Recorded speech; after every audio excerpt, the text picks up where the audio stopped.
नमस्कार मित्रों, जय गोपीनाथ। कैसे हैं आप सब? आज आपकी अपनी YouTube चैनल गोपीनाथ संस्था में आप सभी का खूब खूब स्वागत है। आज हम अपने आरोग्यम के इस एपिसोड में अभी जो एक ऋतु परिवर्तन हो रहा है और अभी अभी वर्ल्ड एनवायरमेंट डे यानी पर्यावरण दिवस अभी अभी गया है और उसमें आप देख रहे हैं अभी तोकते का जो एक बहुत तूफान आंधी पूरे हिंदुस्तान में तबाही मचा गया। यस नाम का भी एक तूफान आया और उससे गर्मी के मौसम में आपको वर्षा ऋतु देखने को मिली और अब तो वर्षा ऋतु के भी आने के पूरे तैयारियां बाजे गाजे के साथ हो रही है। अब ऐसे समय में ये जो समय साथ में हमारे पूरे विश्व में एक महामारी का भी समय चल रहा है, तो ऐसे समय में इस मिश्र ऋतु, इसको हम मिश्र ऋतु कहेंगे यानी विसर्ग काल, ये ऐसा काल है कि इसमें विशिष्ट प्रकार की एक नई जैसे सृष्टि उत्पन्न होती है, कोपले खिलती हैं, ग्रीनरी खिलती है, मेढक धरती फोड़ के निकल आते। ऐसी ऋतु में वर्षा ऋतु का भी विषय होगा और उसमें हमारे जीवन में किस प्रकार हमको आहार विहार और हमारी दिनचर्या रखनी चाहिए उसके बारे में आज हम चर्चा करने वाले हैं। तो मित्रों, विशेष करके आप वीडियो को अंत तक देखेंगे तो हम ये बता पाएंगे कि इस समय ऐसे जब हमारा एनवायरनमेंट पूरा डिस्टर्ब है, साथ ही साथ अचानक तूफान आदि आते हैं, अचानक बारिश आती है, गर्मी की बढ़ोतरी हो जाती है और साथ में एक महामारी भी चल रही है। ऐसे समय में अपनी इम्यूनिटी बूस्टअप कैसे की जाए, साथ ही हमारे स्वास्थ्य को प्रदान करने वाले कौन से आहार हमारे हम नित्य भोजन में रखें और किस प्रकार का हमारा रहन सहन हम रखें जिससे इस महामारी से भी बच सकते हैं और आने वाली ऋतु में हम स्वास्थ्य लाभ कर सकते हैं। तो इसलिए अंत तक इस वीडियो के आप हमारे साथ बने रहें। पर अगर आप पहली बार इस वीडियो में इस चैनल को देखने के लिए आए हैं तो मित्रों विशेषकर सब्सक्राइब करना और उसके बाद में बेल बटन दबाना न भूलें। सब्सक्राइब एक ही बार करना है, तो अगर आप नए व्यूअर हैं, विजिटर हैं, आप एक बार सब्सक्राइब करें और बेल बटन दबा दें। तो हम अब हमारी वर्षा ऋतु के अंदर ये ऋतुचर्या, आहार विहार और हमारी दिनचर्या स्वास्थ्य को किस प्रकार रखेगी उस पर अब हम चर्चा करेंगे। चूंकि ये वर्षा ऋतु विसर्ग काल के आरंभ में आती है, इस समय आकाश और दिशाएं बादलों से युक्त होती है, वातावरण की नमी और प्रभाव शरीर पर भी पड़ता है। वर्षा ऋतु में उत्तम दिनचर्या का अगर हम पालन करें तो गारंटी हमारी है कि शरीर स्वस्थ रह सकता है। पर हां, जिस प्रकार के नियम बताएंगे उस नियम के अनुसार चलें।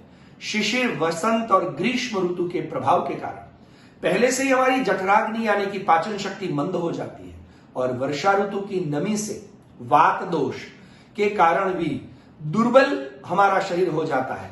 वर्षा ऋतु में पृथ्वी से निकलने वाली भाप के प्रभाव से शरीर में एसिडिक यानी एसिड की मात्रा बढ़ जाने के कारण और दूषित पानी के उपयोग का असर भी पाचन शक्ति पर पड़ सकता है, क्योंकि बारिश में पानी पृथ्वी पर जाकर के थोड़ा सा मटमैला भी हो जाता है, बहुत सारी चीजें अपने साथ पृथ्वी के अंदर ले जाता है और वहीं से पानी फिर हमारे पास आता है।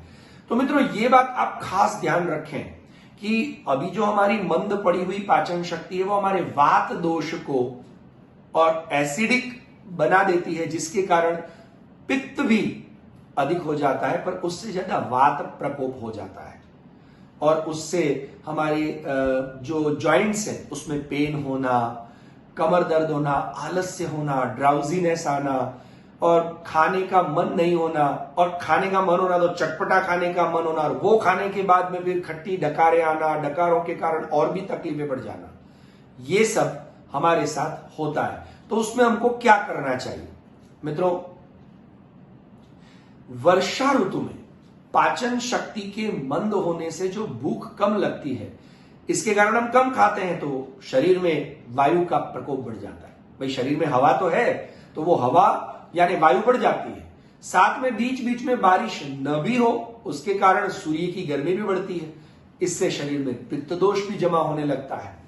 ऐसी स्थिति में थोड़ी शारीरिक सफाई की कमी से मलेरिया, बुखार, जुकाम, डायरिया, कोलाइटिस यानी गठिया, संधियों में सूजन और फुंसियां, दांत, खाज, खुजली आदि कई प्रकार के चर्म रोग भी हो सकते हैं। मित्रों, स्वयं को वर्षा ऋतु में चुस्त दुरुस्त रखने के लिए कुछ आवश्यक बातों पर विशेष ध्यान देना होगा। आप कागज पेन लेकर के नोट करें। साधारणतया आहार विहार जो वात दोष को शांत करने वाले हो और साथ ही पाचन शक्ति की वृद्धि करने वाले हो, ऐसे आहार का ही हमको सेवन करना चाहिए। और पवन मुक्तासन, साथ ही साथ पश्चिमोत्तानासन, खास नोट करिए, पवन मुक्तासन, पश्चिमोत्तानासन, ये दो आसन अवश्य हमें करने चाहिए। थोड़ा सा गुनगुना पानी इस वर्षा ऋतु में हमें गुनगुना करके उसको ठंडा करें और फिर छान कर पीना चाहिए। हो सके तो उसमें सौंठ का पाउडर डाल करके उबालें और ऐसा पानी पिएं, तो वर्षा ऋतु में हम स्वस्थ रह सकते हैं। अब उसमें आहार कैसा रखें, तो वर्षा ऋतु में मैं आपको बताऊं कि जो अभी आने वाली ऋतु है और अभी जो चल रहा माहौल है, उसमें हल्का, सुपाच्य, ताजा, गर्म और पाचन अग्नि को बढ़ाने वाले खाद्य पदार्थों का सेवन करना चाहिए जो हितकर है। साथ ही साथ मैं कहूंगा कि पुराना अनाज जैसे गेहूं, जौ, साली और साठी, चावल, मक्का यानी भुट्टा, सरसों, राई, खीरा, खिचड़ी, दही, मट्ठा, मूंग और अरहर की दाल, सब्जियों में लौकी, भिंडी, तोरई, टमाटर, पुदीने की चटनी, सब्जियों का सूप, फलों में सेब, केला, अनार, नाशपाती, पके जामुन और पके देसी आम तथा घी व तेल में बने नमकीन पदार्थ ही उपयोगी आपके लिए रहेंगे। नोट कर लिया होगा मित्रों, आप फिर से इस वीडियो को ध्यान से सुनकर के नोट करें। और मैं कहूंगा कि जैसे कुछ लोग सीताफल खाते हैं, सीताफल शेक पिएंगे, ये कभी ना करें। ऐसे समय में सीताफल का शेक आपको हानि प्रदान करेगा, यानी कि कफ वृद्धि करेगा और शरीर में आलस्य बढ़ाएगा और अभी जैसी चल रही महामारी में सांस लेने में दिक्कत आ सकती है। साथ ही साथ ये जो कुछ भी है, मैंने एक शब्द प्रयोग किया, उस पर गौर करिए, ताजा। यानी अगर सुबह हमने कुछ अच्छा खाना बनाया है तो आप अगर बच गया, हम लोग क्या करते हैं जनरली फ्रीज में रख देते हैं और फ्रीज में से निकाल के फिर हम गर्म कहां करते हैं, ओवन में करते हैं, माइक्रोवेव ओवन में। कभी ये काम न करें, एटलीस्ट अभी चल रही महामारी के दौरान भी न करें, ये विसर्ग काल में न करें। और साथ ही साथ ये जो वर्षा ऋतु का समय है, जहां जैसे 2-3 चीजें, क्योंकि बीच में कंटिन्यू तो बारिश होती नहीं है, कभी 2-3 दिन कंटिन्यू पड़ती है, 2-3 दिन थोड़ा सा सूखा निकल आता है, सूरजदेव निकल आते हैं, कभी इतनी ज्यादा बारिश हो जाती है कि सारा पानी इकट्ठा हो जाता है, कभी कभी तो गंदे नाले का पानी भी सब जगह इकट्ठा हो जाता है। तो ऐसे समय में भाजी नहीं खानी चाहिए। यानी कुछ लोगों को भाजी खाने का बड़ा शौक होता है, मेथी की भाजी है, पालक की भाजी है, बथुए की भाजी, ये नहीं खानी चाहिए क्योंकि भाजी को सबसे ज्यादा पानी चाहिए होता है। ऐसे समय में जो पानी इकट्ठा होकर के आता है वो भाजी के अंदर दूषित विषयों को भी लाता है। तो इतना आप नोट करके रखें। और फ्रीज में रखा हुआ, ओवन में गर्म किया हुआ कभी भोजन न करें। यदि एक समय भोजन के स्थान पर ताजे ताजे आम या दूध का अगर हम पिपरी मूल डाल करके सेवन करें तो शरीर में ताकत और सुडौलता की पुष्टि भी होगी। पके जामुनों का नियमित रूप से सेवन करना चाहिए, जिससे त्वचा के रोग, फोड़े, फुंसियां, जलन और प्रमेह यानी मधुमेह, डायबिटीज के रोगों में आपको लाभ होगा। भुट्टा खाने के बाद छाछ पीने से वह अच्छी तरह से पच जाता है। इसके लिए पंचमहाल डिस्ट्रिक्ट गुजरात में, वहां भुट्टे की बड़ी अच्छी, जिसको कहते हैं कि मक्के के खिचड़ी बनाई जाती है, वो अवश्य खाना चाहिए ऐसे समय में, जो दूध और छाछ इत्यादि में पकाया जाता है।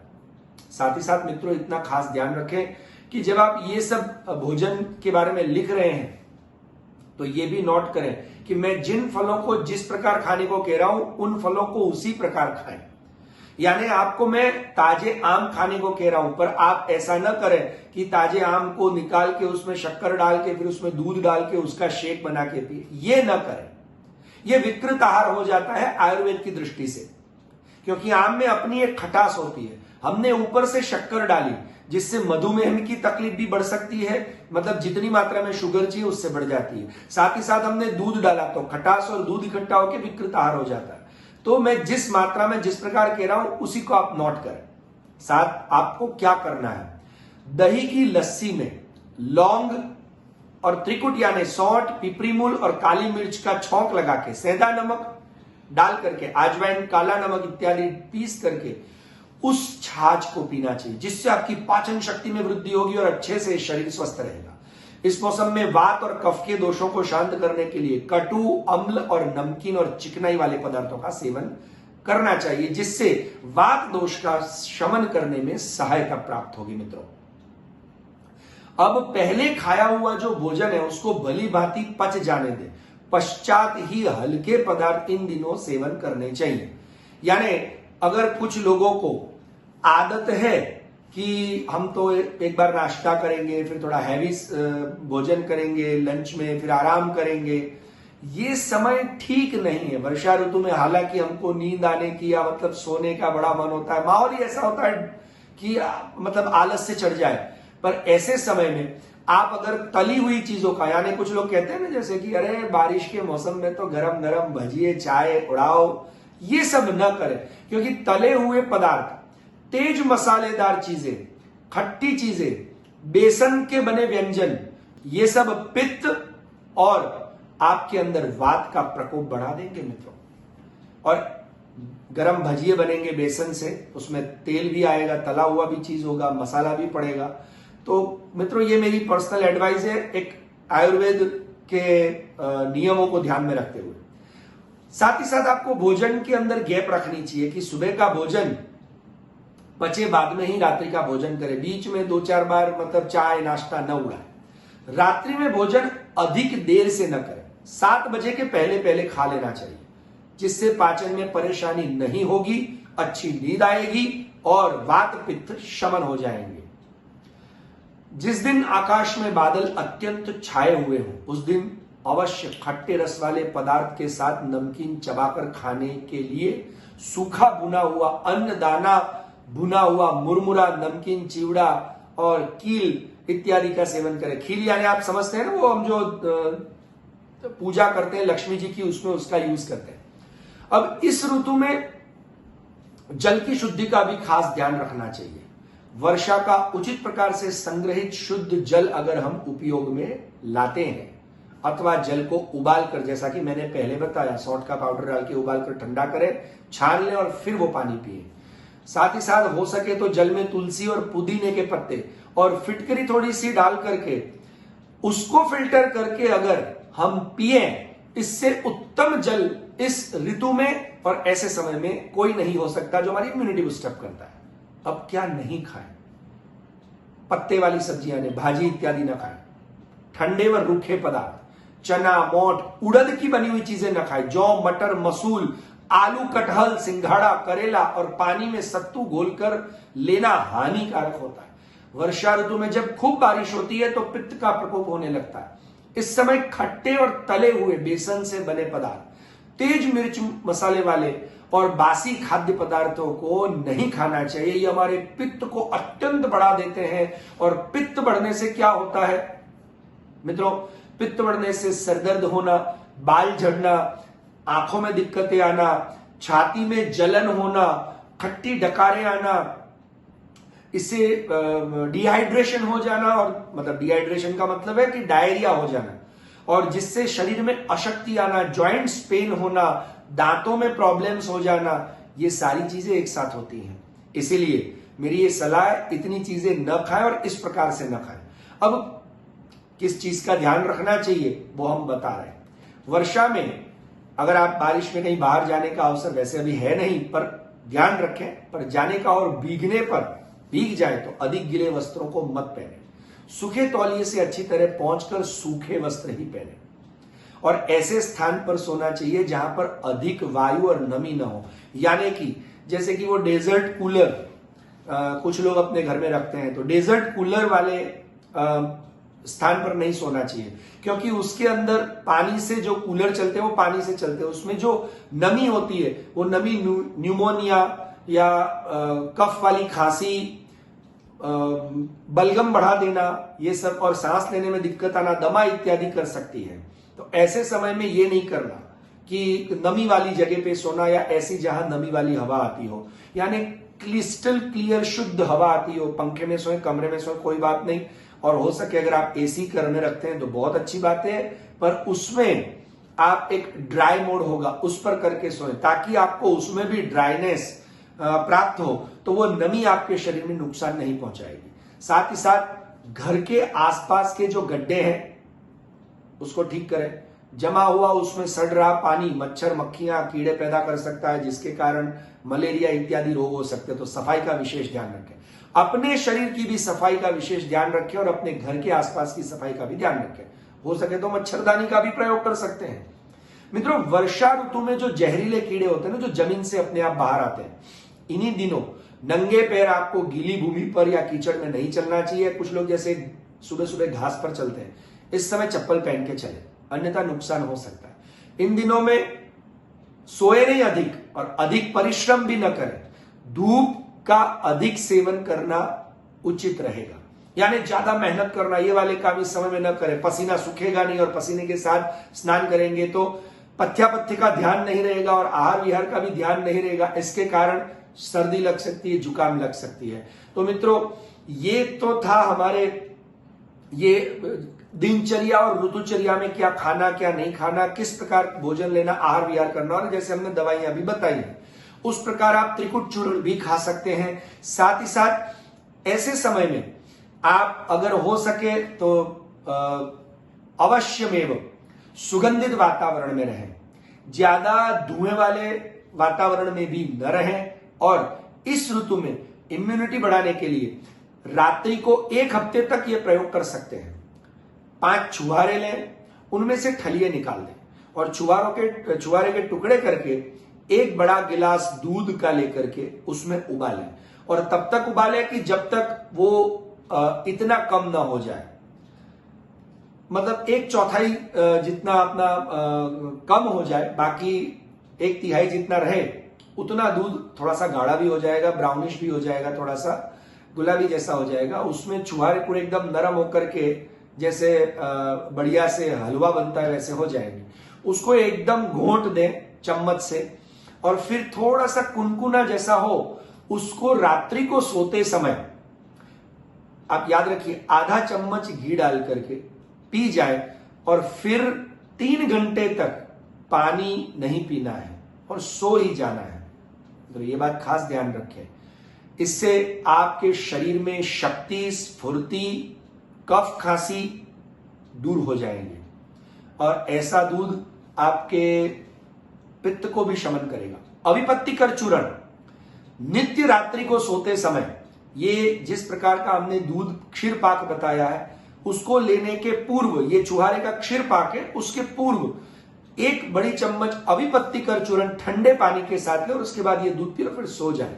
इतना अवश्य करें मित्रों, और आप अपनी इम्यूनिटी बढ़ाएं, ये ऋतु का आनंद लें, और ऋतु के अंदर आप अपने इम्यूनिटी बढ़ा करके महामारी से भी बचे रहें, और अपने जीवन को स्वस्थ रखते हुए अपने परिवार के साथ खुशियां मनाएं। Stay home, stay free, please minded बाहर न जाए। अभी ऐसा इतना अच्छा समय, भले ही गवर्नमेंट आपको छूट दे रही है, पर फिर भी सावधानी आवश्यक है। आगे दूसरा वीडियो लेके आए, तब तक इस आरोग्यम के वीडियो में आप कुछ भी नहीं समझ में आया हो, या आप अगर कुछ और अधिक जानकारी चाहते हो, मित्रों एक खास बात, आपको लगे कि नहीं मुझे तकलीफें हो रही हैं, तो आपकी तकलीफों के बारे में हमें कमेंट बॉक्स में लिखिए, हम अवश्य उसके बारे में आपको इलाज बताएंगे। साथ ही साथ आपके कोई सजेशन हो, आपको अभी इस समय कोई दूसरी तकलीफें हो रही हैं स्वास्थ्य से रिलेटेड, मन से, क्योंकि अब अगला हम वीडियो लेके आना चाहते हैं कि मानसिक अस्वास्थ्य इस समय में अधिक हो रहा है, तो उसमें भी आपको सहूलियत और राहत प्राप्त हो, उसके लिए आपके कोई सजेशंस हो, प्लीज कमेंट बॉक्स में कमेंट करना न भूलें। और अगर आपको इससे कुछ लाभ हुआ हो, या आपको इस वीडियो में बड़ा आनंद आया हो, तो प्लीज अपनी प्यारी प्यारी कमेंट से और आपके सुझाव से हमें अनुग्रहित करें, और आप इस परिवार के एक सदस्य बने, ताकि लाइक करें इस वीडियो को और दूसरों को शेयर करें अपने मित्र परिवार को, ताकि वो भी स्वास्थ्य लाभ कर सके। अगला वीडियो आने तक मुझे आज्ञा दें। जय गोविंद।